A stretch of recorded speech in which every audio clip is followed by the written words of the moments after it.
Welcome back, guys. This is Thomas, and today we're going to look at my top 5 disappointing pickups of 2024. Now, I say disappointing because it's one of those conversations where I'm not angry, I'm just disappointed, because some of these figures left a little bit to be desired. I still love most of them, but these are the ones that I had the most critiques about. So still enjoy them, but we're going to get through this list and check them out. So let's do it.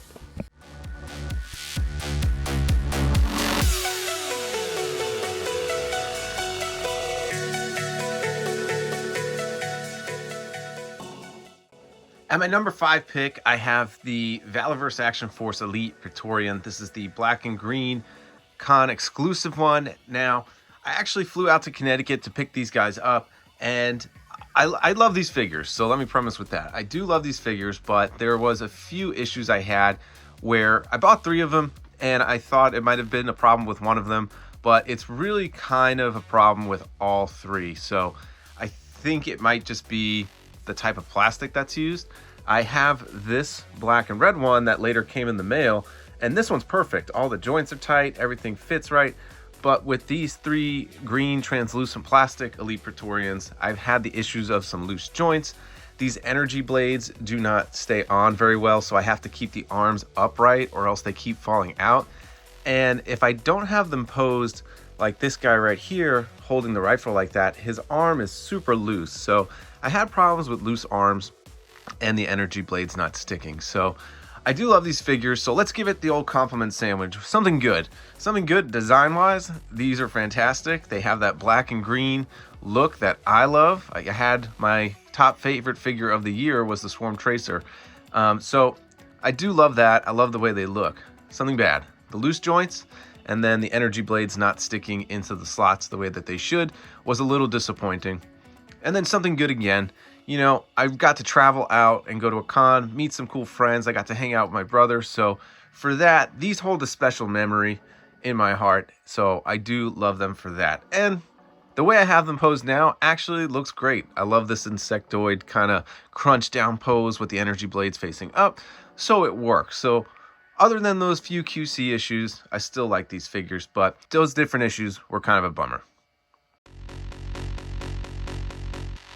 Number 4 on my list goes to the Fire and Ice from Frazetta Girls Tigra, and this one was kind of a bummer. So I bought the Dark Wolf. I did have some QC issues there, but I thought maybe they'd fix it along the way, but it's really more of the same. At least none of her joints fall out like my Dark Wolf does, but she can't really pose the way she does in the film.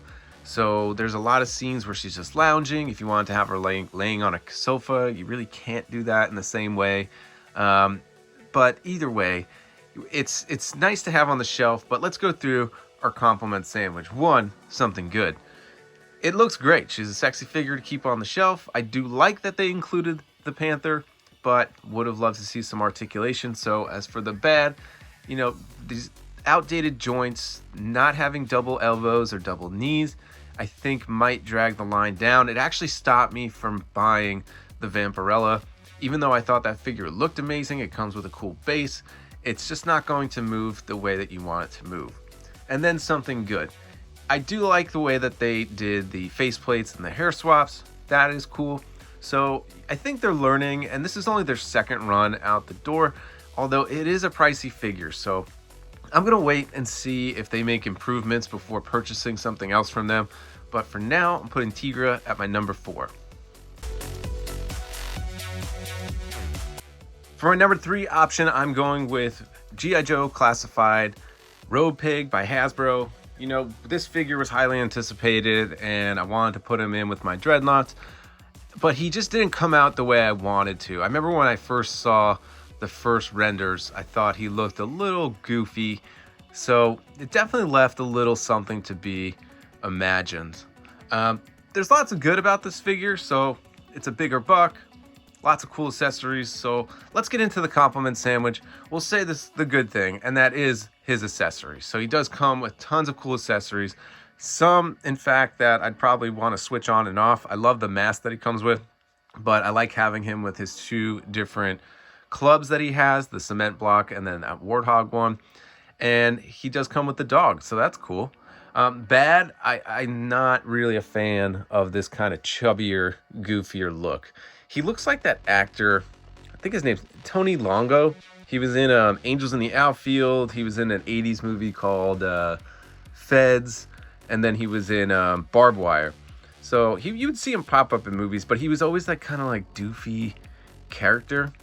I wish they would have gone in with a more sunken in cheek look, like something a little more menacing than kind of just this chubby kind of background character. So that's the bad. The good is, I guess, when I was looking up Tony Longo, I did realize that he was in Suburban Commando next to The Undertaker. So that's one extra good. It makes me like the character a little more because that was a cool movie and those were two cool characters.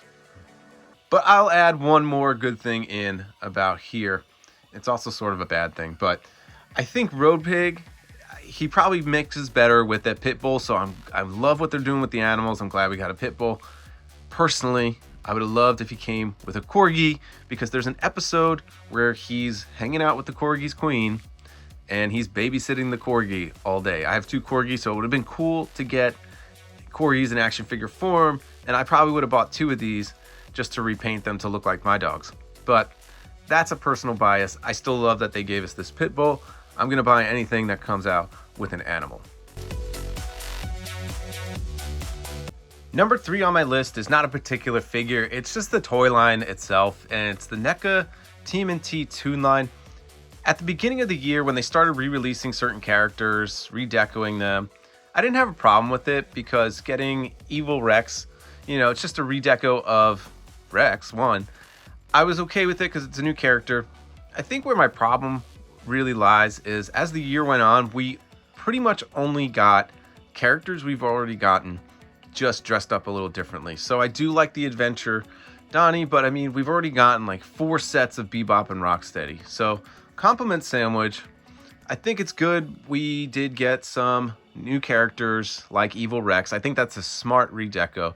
Something bad, it's just gotten really repetitive. I think I bought 10 different turtles this year.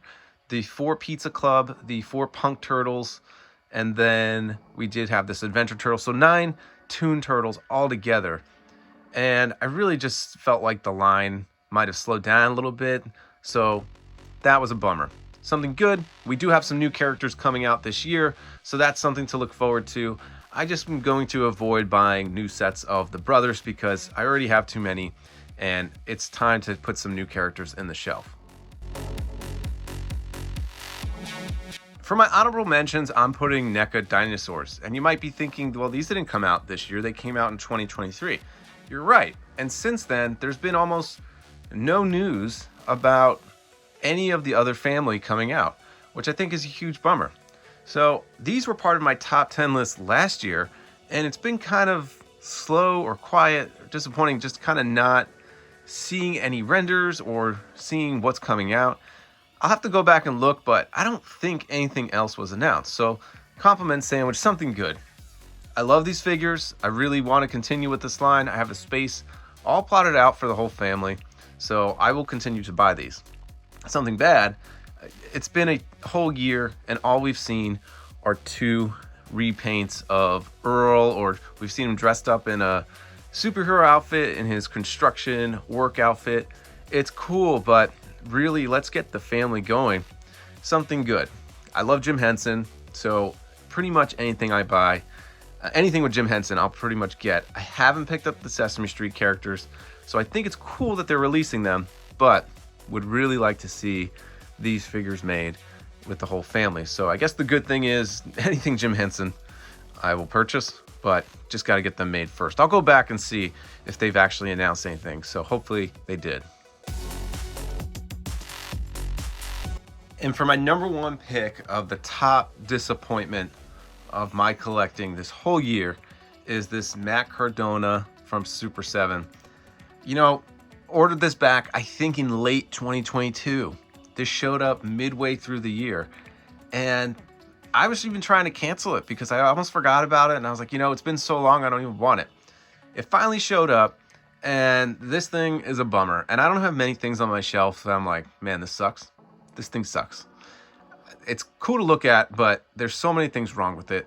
It's going to be hard to do a compliment sandwich on it, but let me try something good. His glasses have a really cool design, but also they stay on his head, which I can't say for some of my G.I. Joe classified figures. You know, I don't even put the glasses on them anymore because I don't want to lose them. So that's kind of cool. They at least stay on. I wish Hasbro can figure that out. Something bad. There's a lot of bad. One, his arms pop out. He took 2 years to get here. When you started messing with him, the glue on the shoulder pad started coming off, so that was really frustrating, really annoying. So they didn't improve anything on the construction or articulation since the first release. Not great.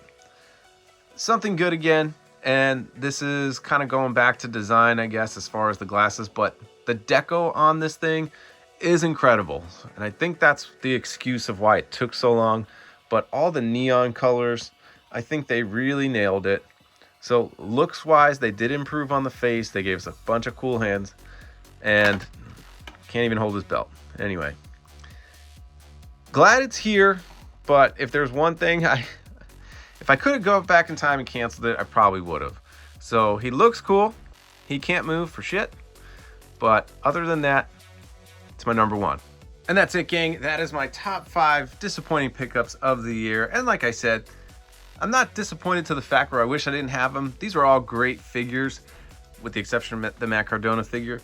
But there's just certain things that I either would have liked to have seen, or the mark was missed a little bit. But still like having all these on my shelf. I'm not going to get rid of them anytime soon. But just left a little something to be desired. So that's my last list of the year. Hope you all have a happy new year. The last thing I'm probably going to post for sure is my room tour, so I'm going to start working on that now that I got all these lists out of the way.